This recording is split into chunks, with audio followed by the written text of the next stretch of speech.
Hi, welcome to today's lesson. We are going to talk about parenting and more specifically about guilt and shame and things that we often feel when we're caring for those that we love and don't feel like we're doing the best, or we missed the mark, or sometimes we made a mistake. And sometimes it's nothing at all. So in today's episode, I hope to encourage you and to empower you.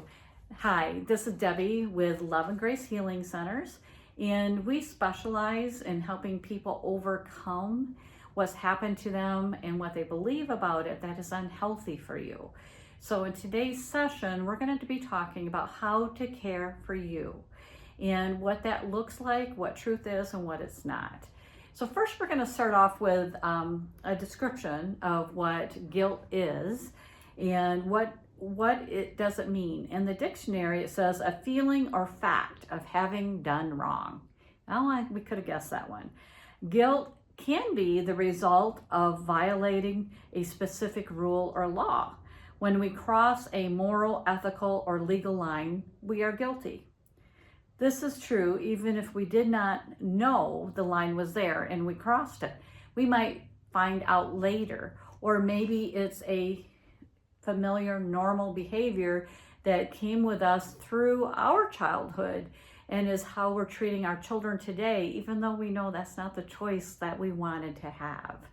So let's start there with childhood. So today I chose a painting by Thomas Kinkade, and he is a world-renowned artist, and to this day, he was able to do things in the art market and make a living different than most artists. When I was growing up, my father said, you may not go into art, you may not be a starving artist, you have to pick a different job. But there's so many beautiful things. But behind each painting, abstract or realism, there is a story, the artist's story. What is their emotion, their feeling they're trying to tell?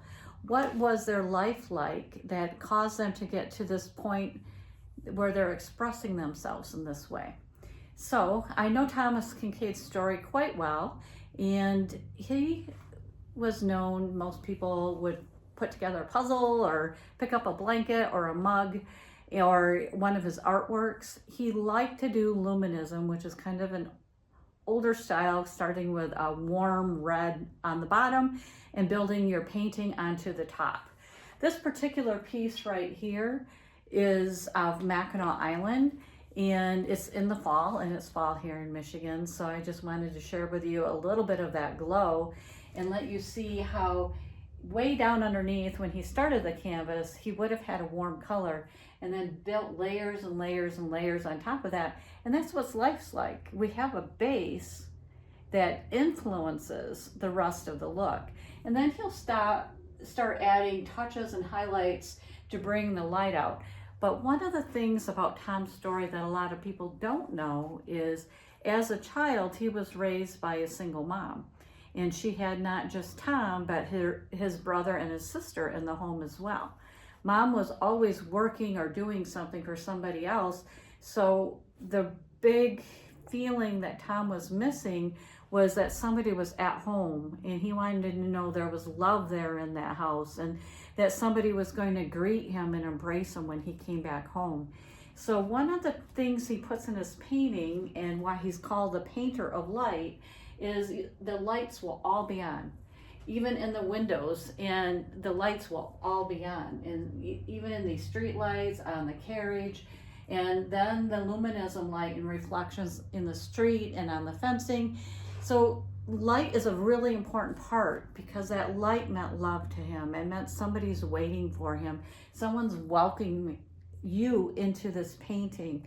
So this fact is that life wasn't easy for Tom as a child. And there was a lot of times where he wished it could be different. And I am positive that his mother too did her best, but along the way, it gets hard, and sometimes you're not there to spend the time with the kids that you feel you need to spend. Sometimes it's important that you remember that you can only be who you are today, and you'll get better at it. Maybe your children will be grown and your grandchildren will be blessed with new skills that you've learned, but it's okay. Don't own guilt. Don't own shame for choices that you might make. And guilty feelings are useful and they can be warning signs, but there needs to be, if it's something that you really did do, there needs to be a change. And there needs to be a choice that you purposely choose to make a different trajectory for your life. The world is more than happy. Neighbors, friends and family, teachers and doctors are more than happy to make you feel guilty and tell you you coulda, you shoulda. And I don't think they intentionally mean to inflict guilt or shame, but it happens because we want to be the best parents, the best people to others in our circles that we can be, but it's not always possible. So one of my daughters had a pretty rough start and found it really difficult to engage in school, and the learning system didn't seem to fit. And after years of chasing and getting advice, we ended up getting a diagnosis when she was quite young. I think she was actually in kindergarten or first grade, that she was a gifted learner with a lot of off the scale idiosyncrasies. So a lot of emotion, a lot of facts and details. Everything was black and white to her. Things were different and she just didn't fit in the normal system. And heaven forbid a teacher say one thing and then appear to say something the opposite. And she would ask questions, well, how come? And get in trouble for challenging a teacher in kindergarten. So it's part of parenting where I'm like, I just want her to fit in. I just want her to be like the other kids, but that's not how she was created. So I shared a story before about crying out is like, my child just doesn't fit in. My child just needs to be unbroken, and then being checked that your child's not broken. She's just not what everybody else expects her to be, but she'll do great things. That's an important message. And there's even a story that I hadn't shared before about a doctor that we've been so excited that she was able to fall under his care, and we were seeing him every 2 weeks. And then I get a call that we need to have an emergency session right away. I'm like, oh my goodness, what could it possibly be now? And at times he had discussed, maybe it's time that she find a institutional school and that she be placed in a place that can be with her 24/7. And I'm like, I just don't think this fits my child. It certainly didn't fit my budget. And I just couldn't do it even if I wanted to. I just couldn't. And then this emergency meeting, he went off on a tangent explaining something. And in front of her, looked at me and said, your mom just doesn't have the brain capacity to understand. It wasn't that I was humiliated, which I was, and angry, which I was. The biggest hurt come from, I put all my eggs in this basket thinking this really was the answer we've been looking for and the fix that my daughter needed to learn to work within her means and to understand how her brain works. And it didn't turn out that way. So it didn't take very long into that meeting as he continued to talk and I continued to express my opinion of why we're there and what we're not doing at the time, that the tears started rolling uncontrollably. I was broken. There was nothing else I could do that I knew to do at the time to help my child. And this was my last resort. And what was I going to do now? I couldn't stop crying, and I cried for the next 2 days uncontrollably. It was like a wave. Every 2 minutes, I'd start gasping for air, and it would just start rolling again. And then I'd get just a minute or 30-second reprieve and it would start over again. I was so broken inside. I felt so bad as a parent that I couldn't help her. I didn't know what to do. I didn't know if they didn't believe in her. I was the only one believing in her and wanting to help her. And I'm sure some of you have been in that spot where you just can't give anymore. I had no other direction. I didn't know what's next. I called a friend, kind of like pick your lifeline. And it's like, I'm really struggling right now. I'm trapped in another city. This doctor was 4 hours away and we're spending the night, and I can't even look at my daughter right now because I feel so bad. And I talked to her a little bit. I read her the note that I wrote the doctor. I sent the note, got another response from the doctor.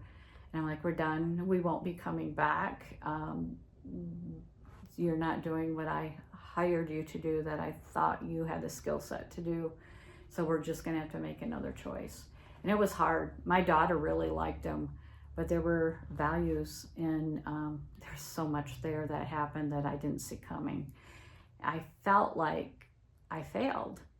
The broken record thought in my head is, you screwed up. See, you were wrong. You don't know what you're doing. You will never be able to help her. Mainly it was you messed up, and now it's affecting her. Now what are you going to do?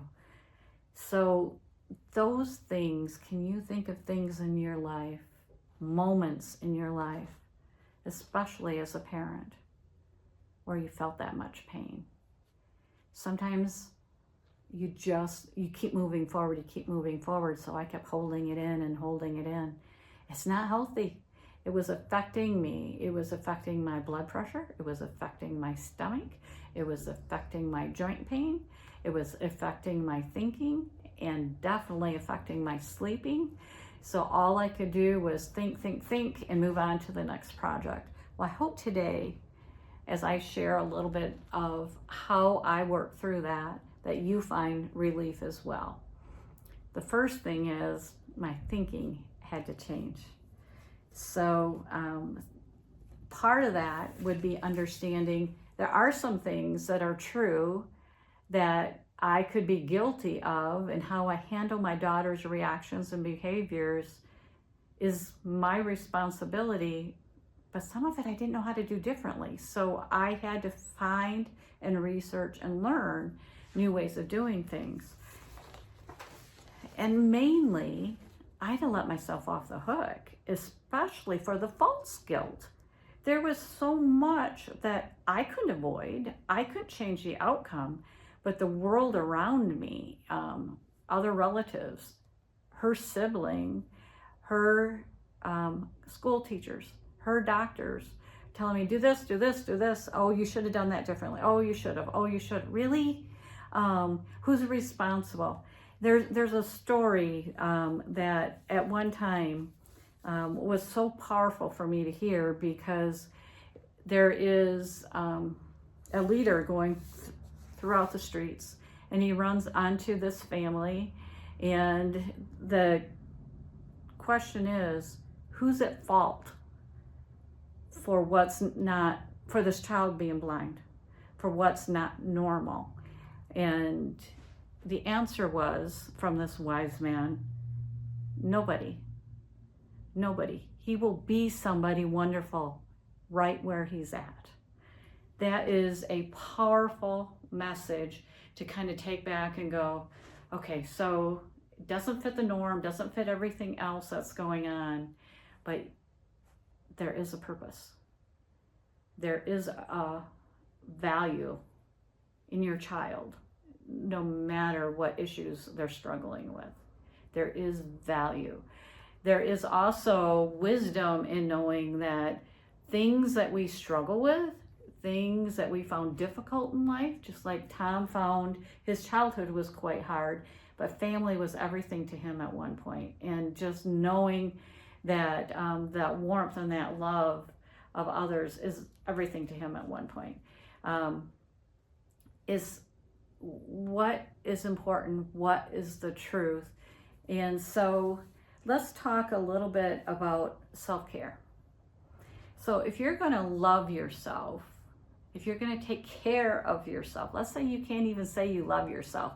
But that day that I was crying uncontrollably, that couple of days, I didn't love myself. I had to call on others to help me because I was lost and I was broken. And the pain went on more than a couple days, but uncontrollable outburst in pain and crying and weeping went on for a couple of days. First thing you have to do is start listening to what are you telling yourself. And I could hear over and over again, see, you are a failure. See, you're wrong. See, we didn't need to spend all that money. See, that doctor was no better than anybody else. Just make her behave. Oh, there's so much pain, and just make her fit in. Really? Do you think there's nothing I want more than her to fit in? But why is your box her box? Why is your perception of her working out at school the right perception? So here's something I want to share with you. This was so meaningful to me. Always edify, always encourage, always lift up. Do that for you, not for somebody else. That's good too. But first you have to do it for you. You can't even do it for your children and skip you because you run on empty. Edify, encourage, lift up. So let me challenge you. What thoughts do you have in your quiet time? I still do it. And we still have ongoing things that we're working on all the time. So you leave me alone and I'm supposed to be working on something fun and creative, and I'm thinking,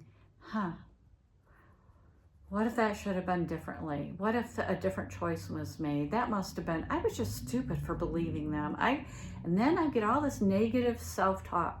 Have you done that? This negative self-talk is not encouraging myself, is not edifying myself, is not lifting me up. Okay, well, then the next, well, it's a fact. It's my life. I mean, when I'm tired and I don't want to argue with myself, it's my life. I can't make a different choice.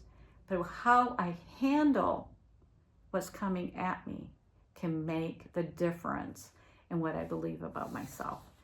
Here at Love and Grace, we talk a lot about being able to look at what you believe about yourself because of something happening. So what do I believe about myself, about being a parent of children that have special needs?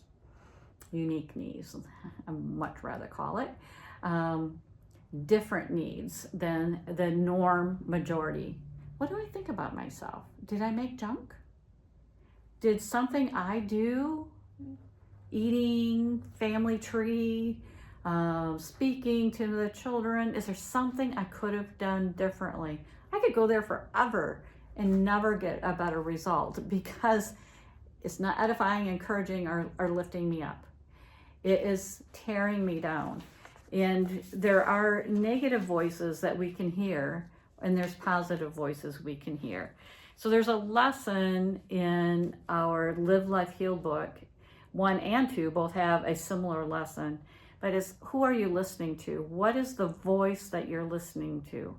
So sometimes people are like, well, I hear different voices. I don't know if it's me. I don't know if one kind of reminds me of Grandpa. One reminds me, it doesn't matter. What is the thought that's going through your head? Is it encouraging, edifying, or lifting you?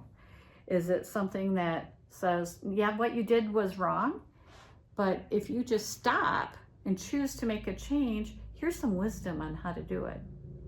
Boy, that's the answer I want. Otherwise, I'm stuck in this vague guilt trip, vague shame generates an overall sense of guilt as if everything is wrong, creates feelings of hopelessness and weakness.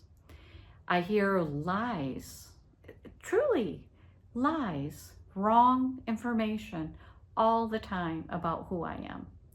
So it's important for me to be able to switch over and change the direction of my thinking. So I need to change and not listen to the world's view, not listen to the broken record negative things that I'm thinking in my quiet time, and start thinking about what's the truth. The truth is none of us have control of anything in this world. Anything's a big word. There's some things that we can turn on the faucet and pretty much guarantee the water's going to start running. We can hear the clumps on Mackinac Island just about any time of the day, 24/7, of horse feet going down the street. It's Mackinac Island, which also means I know that I'm not going to hear any automobiles on the street. So there's stuff that I can say varies depending on the situation. I can pretty much rely on the answer. But I have to change my thinking. So it's important that we also be nice to ourselves. And some things that we can do is, hang on here, I'm gonna read this to you and maybe play this over and over again so you can get it written down. This is how I want you to talk to yourself. I will not let any unwholesome talk come out of my mouth that applies to me, because we're talking about caring for you. I'm only going to speak what is helpful for building myself up according to my needs, that it may benefit me. And I got to take care of me. I can't always be worried about taking care of someone else as much as it depends on me. There are times that you will see an opportunity to stop doing something and then you go, oh my goodness, I did it, and then I failed. You know what? It's not failure. You did it. You started it. And so maybe it lasted 5 days, maybe it lasted 5 months, and then it happened again. Check. Okay, is there what was happening? What was going on? What maybe triggered me to slip back into my old habits? Stop and choose to say, hey, I'm not going to do that again. Ask for help from 1 or 2 people and do it again. Set your standards and do it again. I'm not asking for perfection. We live in a fallen world. We live in a world where a lot of things are not the way the earth was at one time, when it was pure and clean and lovely and healthy. It wasn't when our genealogy was pure and clean. What do we call this? Our cells didn't have disease in them. We don't live in that place anymore. My goodness, how many times have you gotten fast food and French fries? So what nutritional value do you find in French fries? So if we're passing along a bad eating habit, we're also passing along bad cholesterol, fat, maybe some lack of exercise, maybe an attitude of instant gratification, having to have it now. So give yourself time to make adjustments, to make things easy. And there's wisdom in when you repent, you stop doing something, is what that word means. When someone says, hey, that's not good for you, you're not being nice to yourself, you're not taking care of yourself, that's kind of called a rebuke. They're giving you some wisdom, you're going, okay.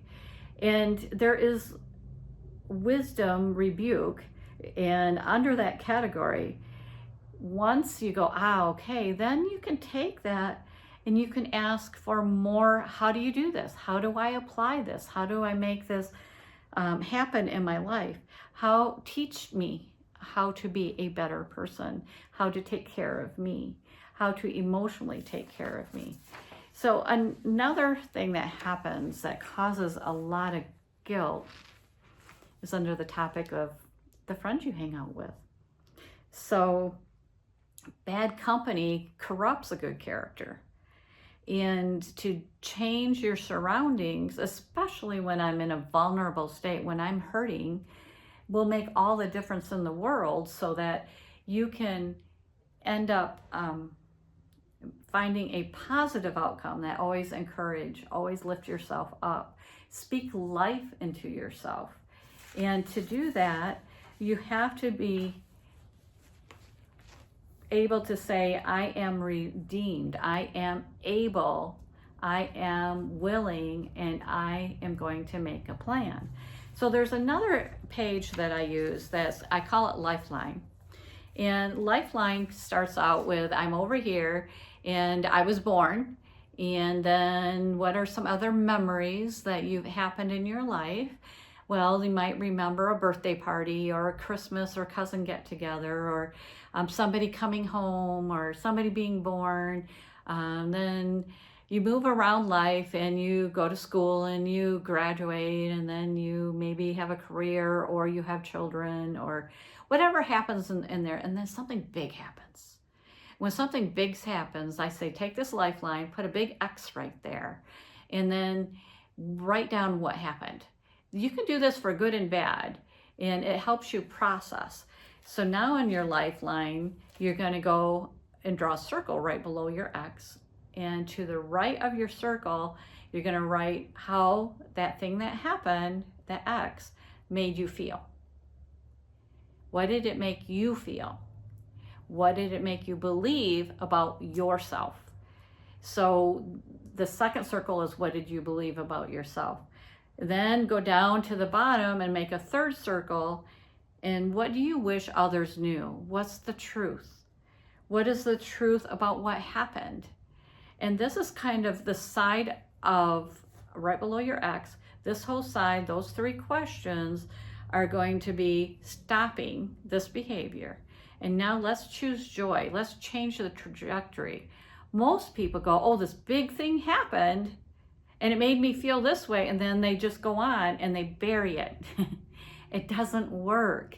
You can't bury it. You have to do something with it, process it.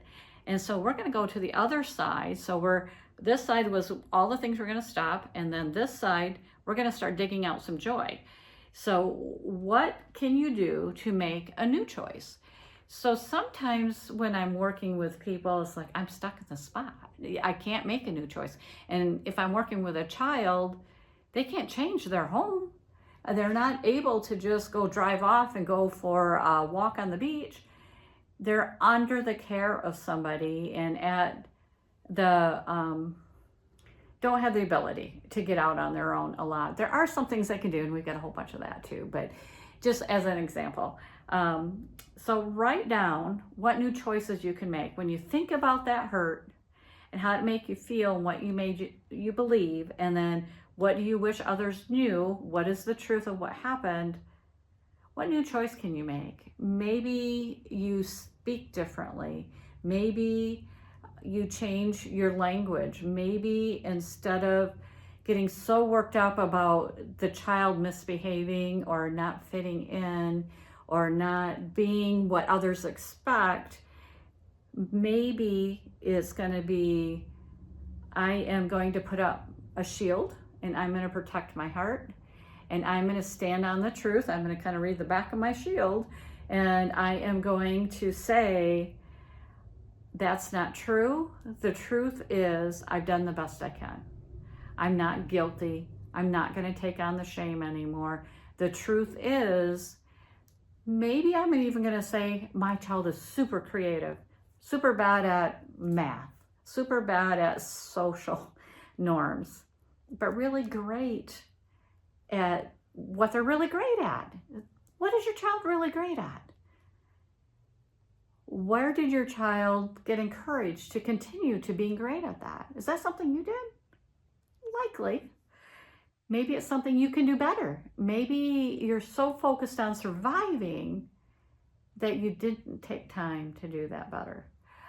You can make a list of different things you can make. Now for you, what is it that makes you feel good? Is it the clump of horse feet walking down the island? Is it the smell of hot fudge? Is it the smell of the fall air from the leaves changing and falling? Is it the sound of the crackling leaves below your feet? Is it the sound of the waves on the seashore? What gives you a calm feeling? And I ask you to spend some time there or doing that. It might be listening to music. It might be a favorite song you play over and over and over. I get in ruts and there'll be different songs. Sometimes I'll play the same song all week and then as it pops up. So the next step, after you make a list of things you can do to take care of you, is who can you ask for help? This gets kind of tricky. Sometimes people end up going and talking to everybody in the line at school. Don't do that. You should have people that love you, and hopefully there's somebody that you can talk to, even if it's in your network group, that understands what you're going through and they want the best for you. They want you to take care of you as well. If you don't know somebody, that is something we can help you with here at Love and Grace. We have teams of encouragers and we meet privately with people as well as these lessons that we share. And we're wanting to help you become the best you, to resolve those hurt feelings and wrong beliefs that don't let you grow and don't let you find any joy in your life. So you want a person that don't want their agenda to be your agenda, that want you to be the best you can be. Spend some time thinking about that. And who is that for you? Sometimes, like I said, it might not be anybody in your circle, but it might be somebody in your network, especially parents that are dealing with the same things you're dealing with, or caregivers dealing with the same things you're dealing with, or maybe a co-worker at work that you're pretty close to. So look around. It might be a surprise to you who you find that might be. Sometimes it's really honestly no one to talk to. Like I said, call us. Then you decide to make a choice and have your person hold you accountable to that decision and that new plan on what you're going to do if this thing happens that brought you to a standstill, that made you stop and think. They're going to help you keep your plan. It's going to help you walk in truth. They're going to help you not grab the guilt and shame, but to grab the right trajectory so you can move on in your life. So that's how you would process a hurt. It's also how you can process the guilt and shame. A lot of times we have to figure out, where's it come from? It might have been there forever, and where did that first get spoken over you? Or where did you pick it up and believe that it was who you were supposed to be? So I just want to encourage you that guilt and shame, negative thoughts that generate a feeling of shame or guilt, as well as thoughts of everything's wrong, this will never work out, I'm just unlovable, I'm just not going to be able to handle any more of this. Those feelings are feelings. Hopelessness and weakness, they're not truth, they're not facts. If they are truth and facts, they would be followed by, this thing was wrong, but here's some fresh information that's gonna, if you do this, it's gonna make you healthier and be able to shut off that guilt and shame. So I'm looking forward to spending some more time with you. I hope you take time to go through this and personally pause it and write down things that come to mind and be able to apply them to your life. Practice. Give yourself the ability and freedom to practice. And if you need help, you call us. Our team are called Encouragers here at Love and Grace, and we are in West Michigan. However, we are available by Zoom. We have a lot of sessions for people who are not local that meet us on Zoom.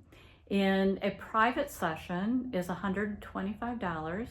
If you choose, which most of our clients end up coming much more than one time, if you choose to buy a package, you could get 4 sessions for $395. So that's quite a bit of savings. And if you decide that you want to watch more videos, this video you'll have access to watch again and again.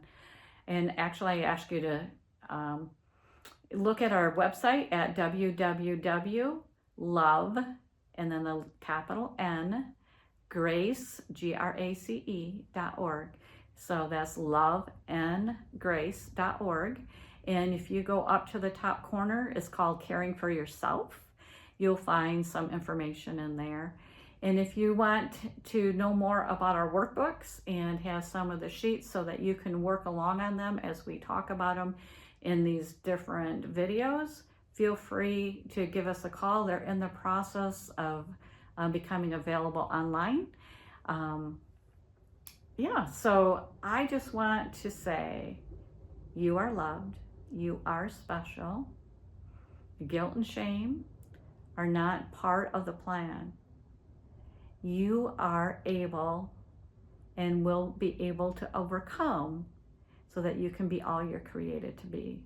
You have a purpose, and your identity is special and unique. It's not supposed to be like anybody else's. And it is our hope that you'll find that the truth sets you free. So if you would like, you can give us a call and set up sessions that way. The number's 231-767-3403. Have an amazing day.